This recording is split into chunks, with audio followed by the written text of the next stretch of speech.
9절과 10절의 말씀을 함께 합독하시겠습니다.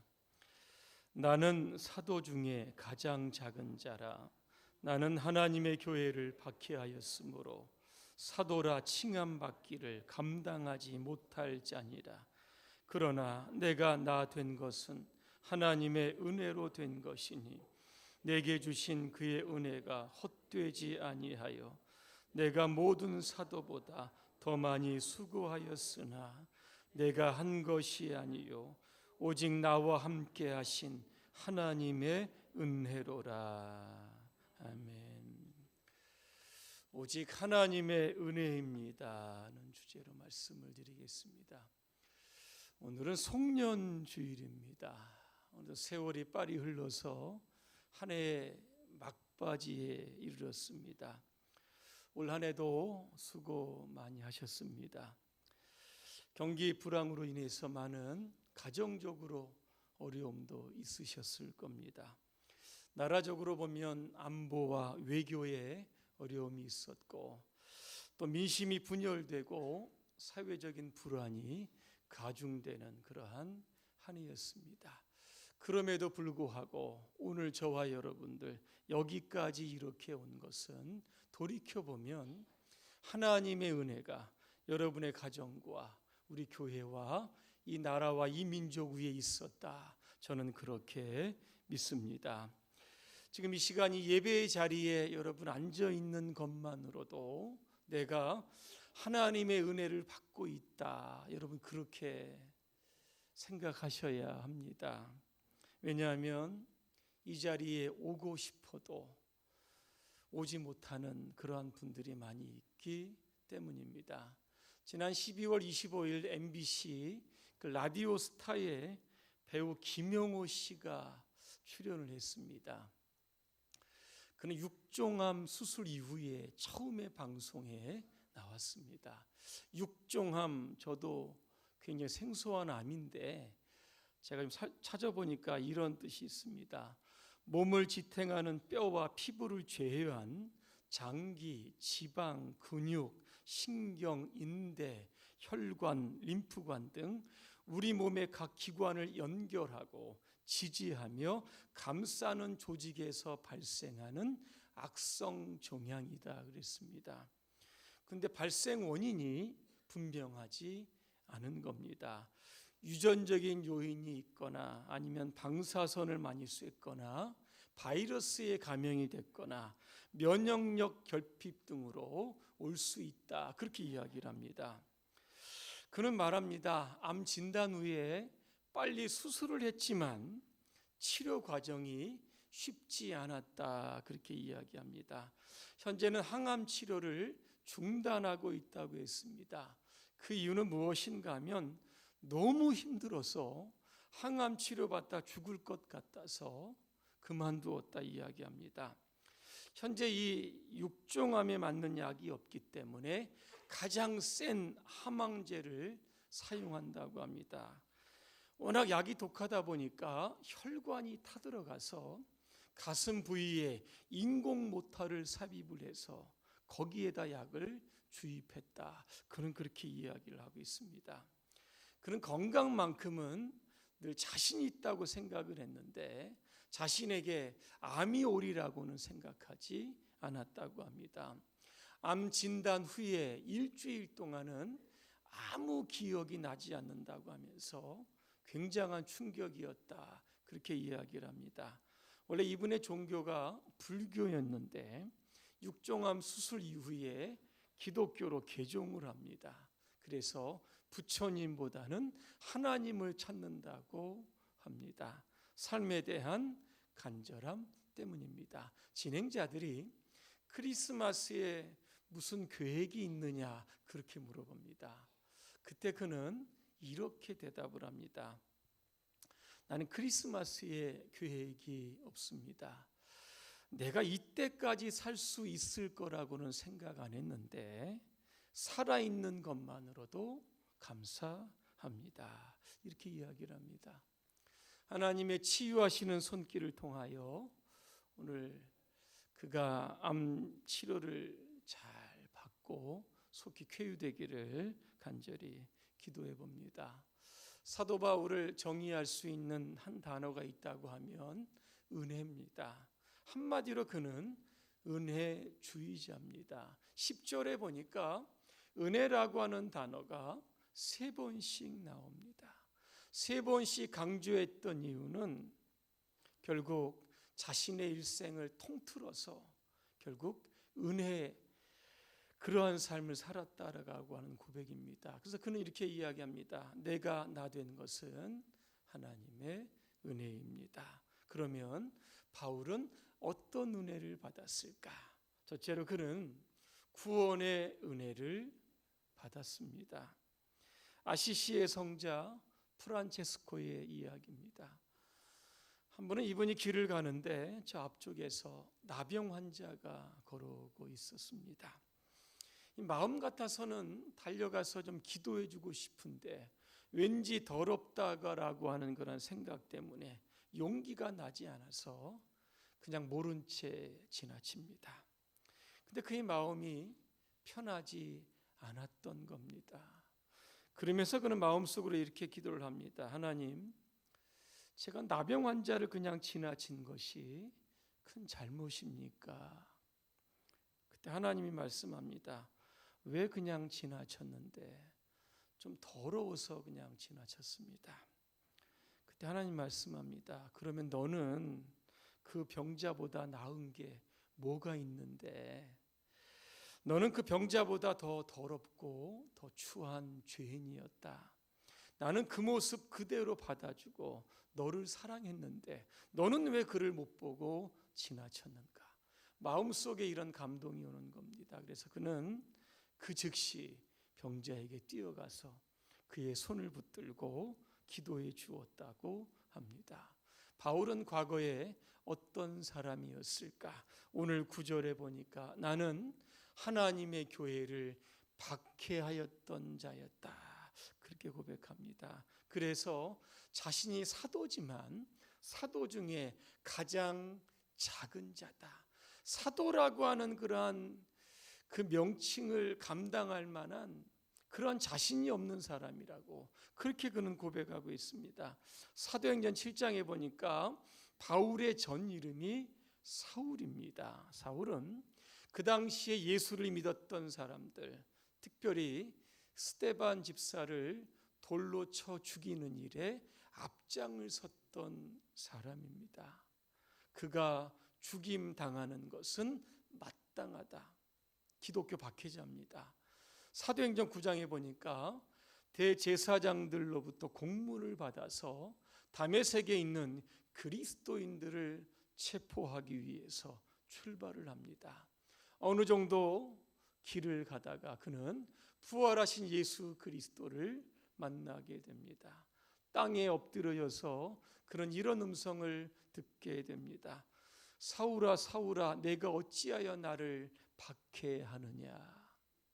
사울이 말합니다. 주여 누구십니까? 나는 내가 박해하는 예수라 그랬습니다. 이 다메섹의 회심을 통해서 사울은 나중에 바울이 되었고 이방인을 선교하는 그러한 선교사로서의 사명을 감당하게 되었던 겁니다.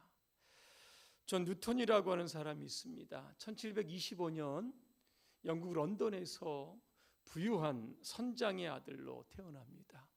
어렸을 때 기독교에 있던 어머니 밑에서 성경과 찬송을 배우게 됩니다. 어머니는 뉴턴이 목사가 되기를 간절히 기도를 합니다.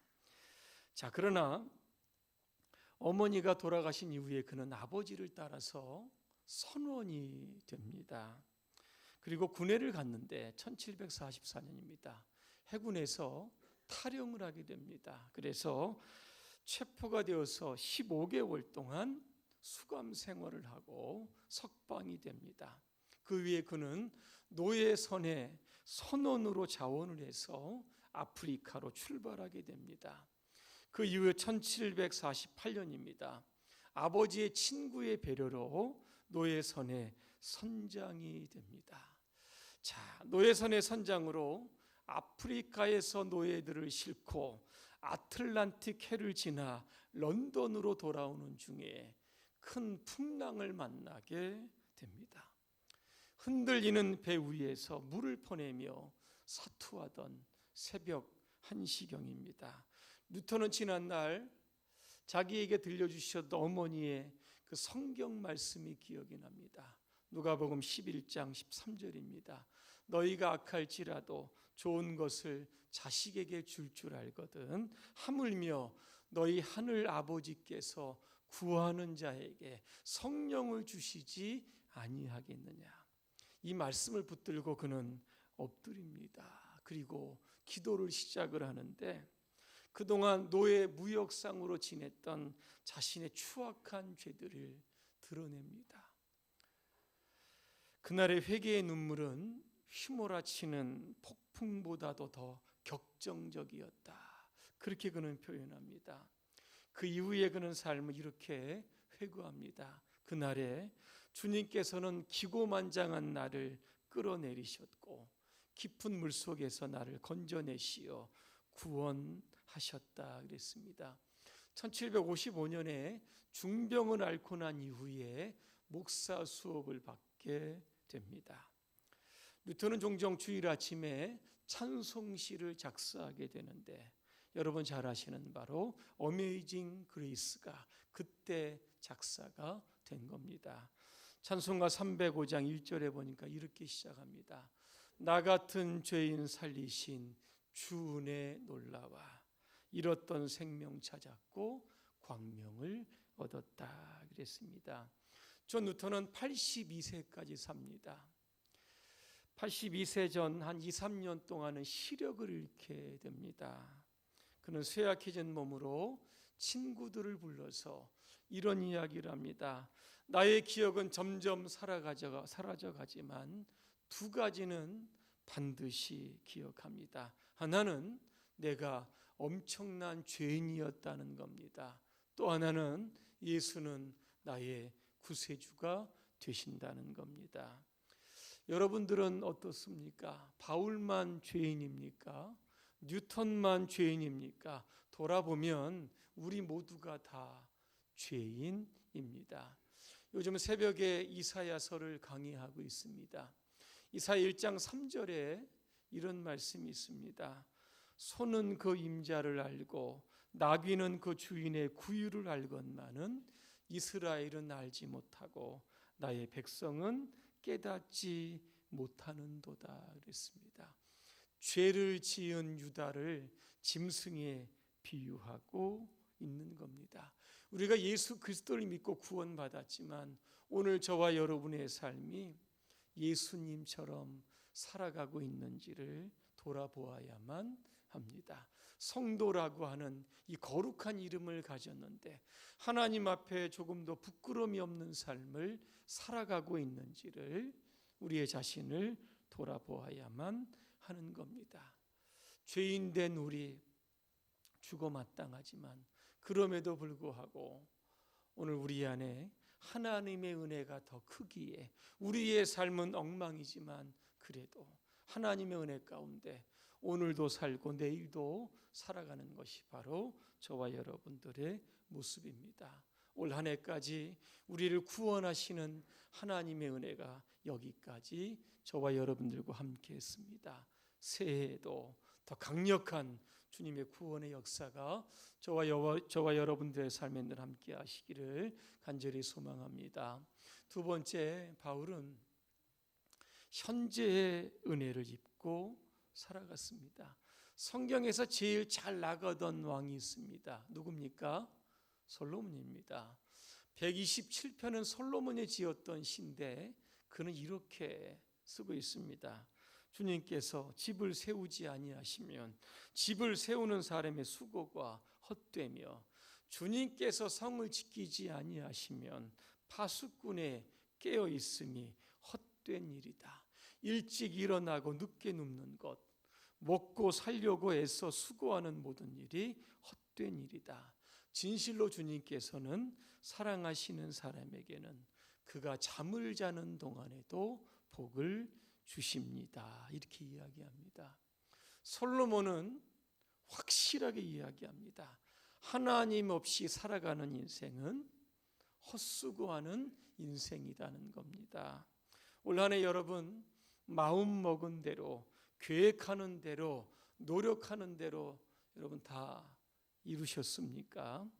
운이 너무나 좋아서 안 되는 일도 여러분 척척 해내셨습니까? 사람들은 운칠 기삼 이런 이야기를 합니다. 운이 7이고 기, 재주나 노력 이게 3이라는 겁니다. 모든 일은 노력보다는 운이 있어야 된다는 겁니다. 여러분 이게 맞는 이야기입니까? 바울이 소아시아 지금 터키입니다. 유럽에 복음을 전하는데 그 복음의 속도가 굉장히 빨리 이루어졌습니다. 과연 이게 운이 좋아서 그렇고 바울의 노력 때문에 그랬을까? 여러분 그렇지 않습니다. 사도행전 18장에 보니까 바울이 고린도에서 복음을 전할 때입니다. 안식일마다 회당에 들어가서 복음을 전하는데 그 고린도에 있는 유대인들이 바울을 대적을 하는 겁니다. 그러다 보니까 자꾸 위축이 되고 속상한 겁니다. 근데 그 밤에 주님께서 바울에게 이렇게 말씀합니다. 바울아, 두려워하지 말아라. 침묵하지 말아라. 내가 너와 함께 있음에 어떤 사람도 너를 대적하여 해할 자가 없으리라 그랬습니다. 사역에 어려운 순간들이 있었는데 그 순간순간마다 하나님은 저는 은혜의 음성이다 이렇게 말씀드립니다. 어려운 고비마다 하나님께서 탁탁 말씀을 주시는 겁니다. 다시 쓰러졌다가도 일어나는 바울, 현재의 은혜가 그에게 있었던 겁니다. 사도행전 27장에 보니까 바울이 죄수의 몸으로 이제 배를 타고 로마를 향하게 됩니다. 그런데 유라굴로라고 하는 광풍이 크게 일어났다 그랬습니다. 여러 해 동안 해도 달도 별도 보지 못합니다. 큰 광풍은 가라앉지 않고 여전히 큰 노를 치고 있습니다. 더 이상 살아날 희망이 보이지 않았습니다. 오늘 바울은 반드시 로마에 가야 합니다. 왜? 거기에도 복음을 전해 그 복음을 받고 구원받은 백성들이 있기 때문에 바다에서 이 죽으면 안 되는 겁니다. 근데 그 밤에 하나님께서 바울에게 이렇게 말씀합니다. 바울아, 두려워하지 마라. 내가 가이사 앞에 서야 하겠고 또 하나님께서 너와 함께 항의하는 자를 다 내게 주셨다. 이렇게 말씀합니다.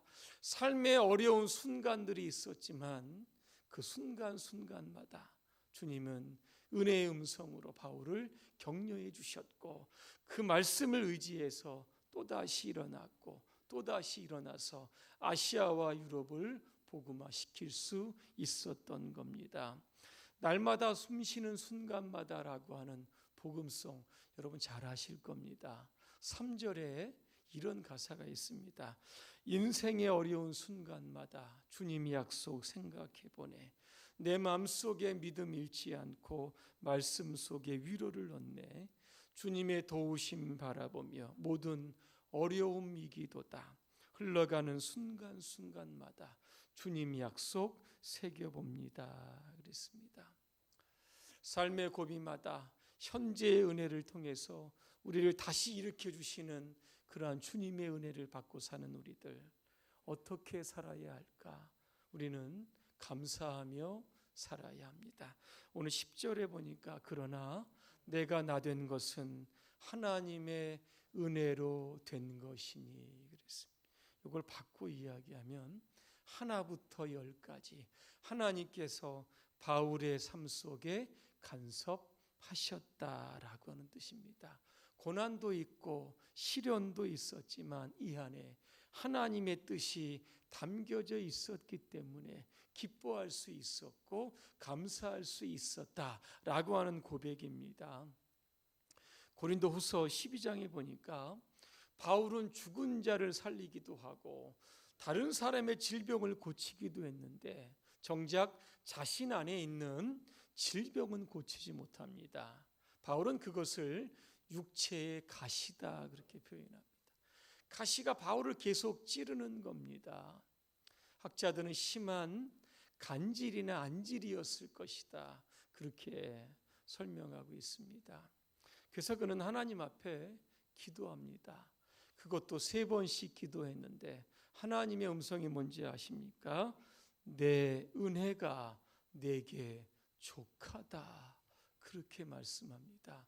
가시가 은혜라는 겁니다. 고통이 은혜라고 하는 겁니다. 우리는 이 땅에서 잘 먹고 잘 사는 게 이게 하나님의 은혜라고 생각을 합니다.